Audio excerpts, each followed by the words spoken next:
Alright, this is a K98 I just picked up. It is an all-matching BYF 44.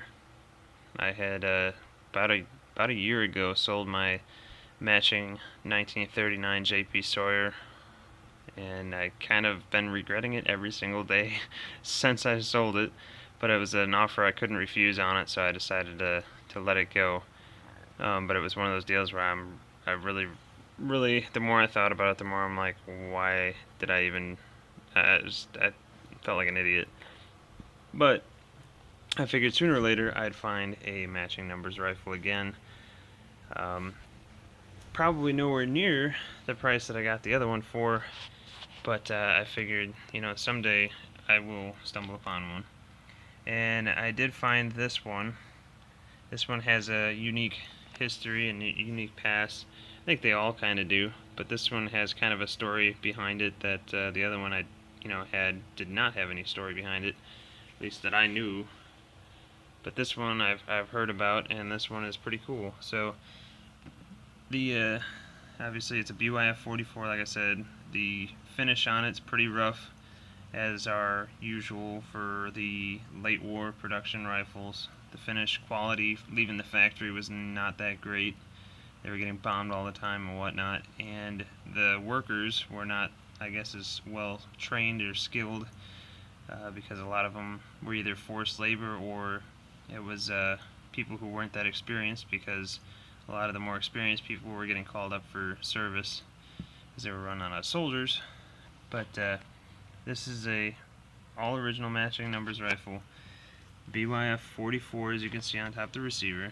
Like I just said, is a 44 on the barrel, which I believe is like a date code, and 8787 on the bolt, safety, all that stuff. 28787 is the serial number, so that's where the 8787 comes from. You look at the bottom of the trigger housing on the floor plate there, it's 28787 BYF. The Waffen amps I think are 135 or something like that. So that they all match on everything. That is stamped with those, and then if you got the barrel band up here, you look and see there's an 8787, 8787, and the metal finish matches all the way across the rifle. It's pretty obvious. That, obviously, like I said, the bluing is crap for the most part. The receiver, it's got some of it left. That's the most out of any part of the rifle. The barrel is almost completely in the white. But yeah, the damage on the stock. So that's where the story comes in. And the guy who had it brought it back from overseas, where apparently, according to the story, they threw some explosives in a pillbox or some kind of bunker, and this rifle, along with the soldier who was issued this rifle, the German soldier, was blown up in the pillbox. So it either sent the rifle flying across the room, or a bunch of debris or other objects flying into the rifle. One way or another, the rifle acquired big gouge, as you see on the side there. And there's a gouge on the side of the stock here, and there's another chunk at the bottom of the stock there. So it's kind of unique, kind of cool to have that kind of a story tied to it. So it's probably seen some sort of action, as you can imagine. There's like a 44 or something stamped in there. It's kind of unique.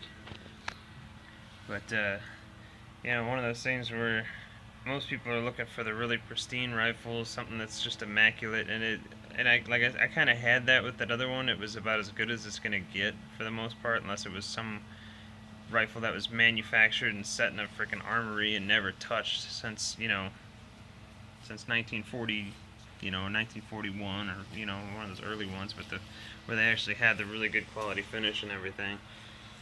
But to have one that is a little more worse for wear, but the reason being it's been there, it's seen action, it's has a story to kind of go along with that. It's kind of awesome. So I just figured I'd give you guys a little bit of a showing of this rifle, and I might take it out and shoot it. Supposedly it shoots well, so I'll verify that. But before the mowers get a little crazy and the blowers get going, long crew out here, go figure. happens to be a time that I try to make a damn video every time they come roaming around. So I'm just gonna cut it right here, and there you go. Let me know what you think, and if anybody maybe has any other matching Mausers or just K98s in general, post comments about it in the comments below and start up a conversation. So there you go.